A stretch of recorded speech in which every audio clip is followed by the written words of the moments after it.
ایک انسان وہ ہے کہ جو بنیادی طور پر جذبات سے فیصلہ کرتا ہے. آپ اس کے جذبات کو اپیل کر لیجئے، وہ آپ کی بات مان لے گا. ایک آدمی وہ ہے کہ جو پہلے بات کو سمجھنا چاہتا ہے کہ میری عقل بھی اس بات کو تسلیم کرتی ہے کہ نہیں.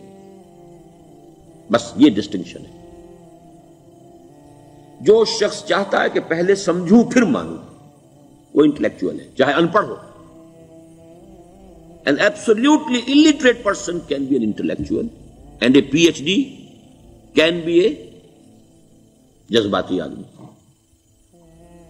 PhD ہونے سے کیا ہوتا ہے؟ ایموشنل ہو سکتا ہے. PhD تو اس نے کی ہے کیمسٹری میں کی ہے، کسی اور میں کی ہے، بہت دیر تک بیٹھا رہا ہے بیچارہ، اور وہ بہت سے اسٹیٹسٹکس جمع کی ہیں، ڈیٹا فراہم کیا، اس کے اوپر کوئی ایک پیپر لکھ دیا، PhD ہو گئی. ضروری نہیں کہ PhD اس کے اندر کامن سینس بھی ہو. کامن سینس بہت بڑی ریئر سینس ہوتی ہے. It's called common sense but rarely found. اسی طریقے سمجھ لیجئے الٹریٹ شخص بھی، لیکن یہ کہ اگر اس کا مزاج ایسا ہے، اس کی ایک شخصیت ہے کہ وہ پہلے بات کہتا ہے، بلکہ بات پہلے مجھے سمجھاؤ. وہ انٹلیکٹ سے یو کین اپروچ ہم تھرو ہز انٹلیکٹ. یو میں سے کہ اس کے جذباتی اسٹرکچر، اس کا ہارٹ، اس کے اور آپ کے درمیان اس کا انٹلیکٹ حائل ہے. You have to go through it. You can't reach his heart except through his intellect. ایک آدمی وہ ہوتا ہے جس کا یہاں کچھ ہے نہیں، کوئی نظریہ نہیں، کوئی خیال نہیں، نہ وہ عقل سے کوئی زیادہ سوچتا ہے، نہ کوئی. آپ نے اس کے اچھی بات کہی، اس کے دل میں اتر گئی. از دل خیزت بر دل ریزت. خلوص کے ساتھ آپ نے ایک بات کہی، بات اچھی تھی، اس کی فطرت نیک تھی، اس نیک فطرت اس بات جا کے اپیل کر گئی. And he starts going with you. میں نے تبلیغی جماعت کا اور ان تحریکوں کا جہاں تقابل کیا ہے کہ تبلیغی جماعت کی جو اپیل ہے ایموشنل ہے، انٹلیکچوئل نہیں ہے. وہ ایموشنلی اپروچ کرتے ہیں، اور جو ایموشنل پیپل ہیں وہ فوراً ریسپونڈ کرتے ہیں، پھر انہیں وہاں سے وہ اچک لیتے ہیں. نکلو اب اس ماحول سے، 3 دن کے لیے آؤ، 40 دن کے لیے آؤ، 4 مہینے کے لیے آؤ، جو بھی آؤ، 3 چلے لگاؤ، تاکہ ایک نئے ماحول میں لا کر ان کی جو ہے وہ ایک خاص قسم کی وہ ذہنی اور ان کی ایک مزاج کی ساخت بنا دی جائے. تو یہ ان کا طریقہ بہت صحیح ہے. It's very perfect. ان کی میتھڈالوجی میں کوئی لوپ ہول نہیں ہے، یہ میں آپ کو بتا دیتا ہوں. اس لیے کہ آج اس کے شخص کے دل میں ایک اچھا جذبہ ابھرا ہے، اور وہ کل ہو سکتا ہے نہ رہے. یو کیش، ابھی کیش لو، ان سے نقد لو، نکالو بھائی، وقت نکالو، نقد. اور ان کا بڑا پیارا جملہ ہے، گھر گئے تو گر گئے. بڑا پیارا جملہ، گھر گئے تو گر گئے. یعنی یہی وعدہ تو کر لو نا کہ بھائی ارادے تو کر لو. بڑا پیارا انداز ہے یہ. بھائی ارادے تو کر لو. وہ ارادہ کر لیا تو آپ ایک وعدے کی وجہ سے بند گئے. اب یہ کہ اچھا بھائی چلو نکلو، اب نکل گئے تو پھر تو ان کے قابو میں آئی گئے. اب آپ انہوں نے 24 گھنٹے وہ آپ کو جو ہے اس میں رکھنا ہے کہ وہ آپ اپنی ساری سوچ وہ سب کی سب جو ہے وہ سب جاتی رہے گی. تو یہ اپنی جگہ پر it's a very perfect methodology, لیکن اس کی اپیل لمیٹڈ ہے to emotional people, not to intellectuals. ہاں ان میں ہیں پروفیسرز ہیں، یہ ہیں ڈاکٹرز ہیں، لیکن وہ ضروری نہیں کہ انٹلیکچوئل ہو. پروفیشنل ہے، ان کا ایک اپنا ایک سمجھ ہے، اس میں کام کرتے ہیں. تو یہ جو ایٹیچیوڈ ہے کہ ذہن کے راستے سے اپروچ کرنا، اسی لیے قرآن کی اپیل کیا ہے؟ افلا تعقلون، افلا یعقلون، افلا تذکرون. ساری باتیں عقل سے کہا.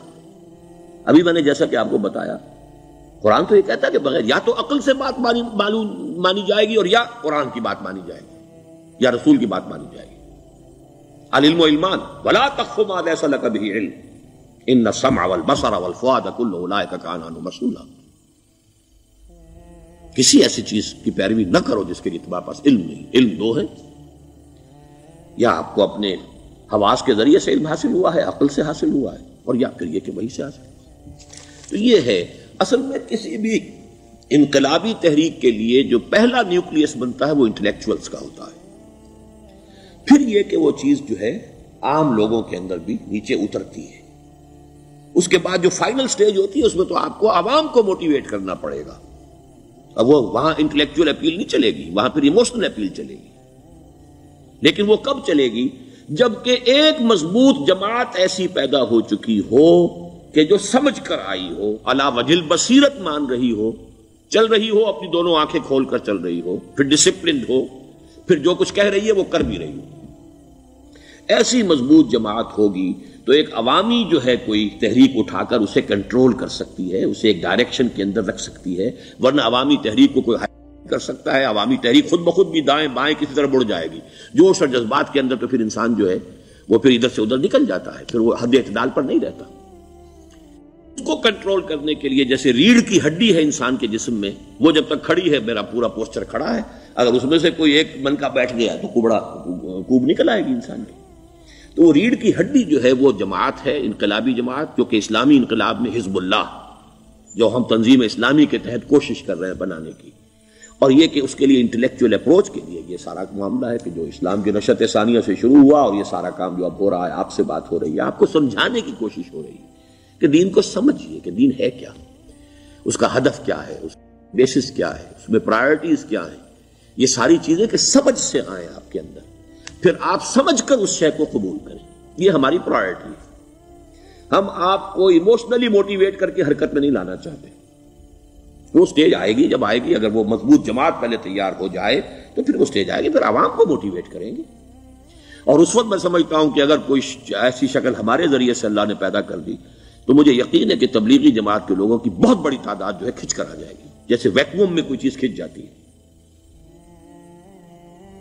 لیکن جبکہ انہیں معلوم ہو جائے کہ ہاں دین ہے واقعتاً، یہ کوئی اقتدار کی جنگ نہیں ہے، یہ کوئی اور مسئلہ نہیں ہے، کوئی اس میں شک و شبے سے بالا تر بات نہیں ہے، خالص دین کا مسئلہ ہے، اور اس کے اوپر کوئی تحریک شروع ہوئی تو پھر وہ نکل آئیں گے لوگ۔ حضور کے زمانے میں بھی سمجھ لیجئے، جیسا کہ میں نے کہا الٹریٹ ہونا اور بات ہے، لیکن یہ کہ انٹلیکچوئل جو ہے وہ اسٹرکچر آف پرسنالٹی ہوتا ہے، انٹلیکچوئل یا ایموشنل۔ یہاں پر ایک جملہ ذرا نوٹ کر لیجئے اگر آپ کے علم میں نہ ہو، جبران، خلیل جبران جو ہے یہ ایک عیسائی مصنف تھا، عرب لبنان کا، لیکن بہت بڑا ادیب تھا۔ تو اس کا ایک جملہ ہے، عقل سے روشنی حاصل کرو لیکن جذبے کے تحت حرکت کرو۔ یعنی عقل سے روشنی حاصل کرو، جانا کدھر ہے، منزل کیا ہے، ہدف کیا ہے، یہ عقل سے طے کرو، یہ جذبات میں طے نہ کرو، یہ تو غلط ہو جائے گا، ڈائریکشن ہی غلط ہو جائے گی۔ لیکن جب طے کر لیا، عقل سے پہچان لیا، دس از دی آئیڈیل، دس از دی گول، یہ میرا مقصود ہے، اب عقل کو ذرا ایک طرف رکھ دو۔ اگر عقل کو رکھے رکھا یہ چلنے ہی نہیں دے گی، یہ کہے گی کہ ذرا سوچو تو صحیح، بیوی بچے ہیں، یہ ہے، گھر بار ہے، یہ عقل تو پھر یہ سکھائے گی۔ عقل کے معنی باندھنے کے ہیں، یہ معلوم ہے آپ کو؟ عقل کے معنی باندھنا۔ اقال جو یہ عرب لوگ اپنے سر کے اوپر یہ لگتے ہیں، اقال، یہ کیا تھا اصل میں؟ یہ عرب بدو جب ہوتا تھا، بدو وہ اپنے سر پر ایک رسی باندھ لیتا تھا کہ جہاں کہیں وہ اونٹ سے اترے گا وہ رسی اپنے سر پر سے کھولے گا اور اونٹ کا گھٹنا اس سے باندھ دے گا۔ ایک گھٹنا باندھ دیتا تھا تاکہ اب یہ اونٹ دوڑنے کے قابل نہیں رہا، 3 پاؤں سے اچک اچک کر، ادھر سے کوئی کیکر کا درخت ہے کچھ کھا لے گا، کہیں اور چلا جائے گا، دوڑ تو نہیں سکتا۔ اس رسی کو وہ اقال کہتے تھے۔ اب جب اس نے پھر چلنا ہے، سفر شروع کرنا ہے، وہ رسی اونٹ کے گھٹنے پر سے کھولی اور اپنے سر پر باندھ لی۔ یہ اقال تھا جو اب یہ سنہری اقال باندھے پھرتے ہیں بادشاہ لوگ۔ That is the basis of their اقال۔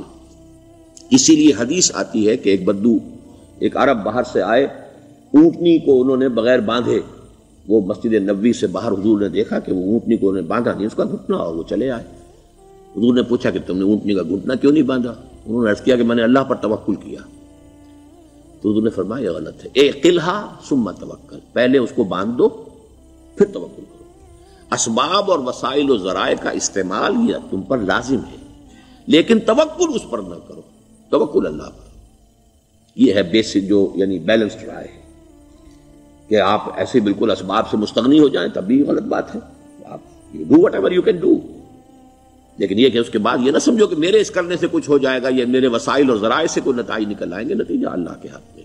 تو اعقلھا ثم توکل، یہ اعقل، عقل کے معنی باندھنا، پہلے باندھو اس کو۔ تو اگر چلنے میں تو عقل کو ایک طرف رکھ دو، بے خطر کود پڑا آتش نمرود میں عشق، عقل ہے محو تماشائے لبے بام ابھی۔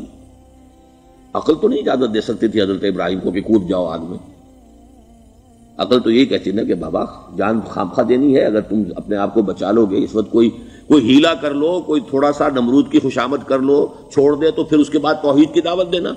لیکن یہ کہ زندگی ختم ہو گئی تو توحید کی دعوت کون دے گا؟ عقل تو یہ سکھاتی نا، پٹی پڑھاتی.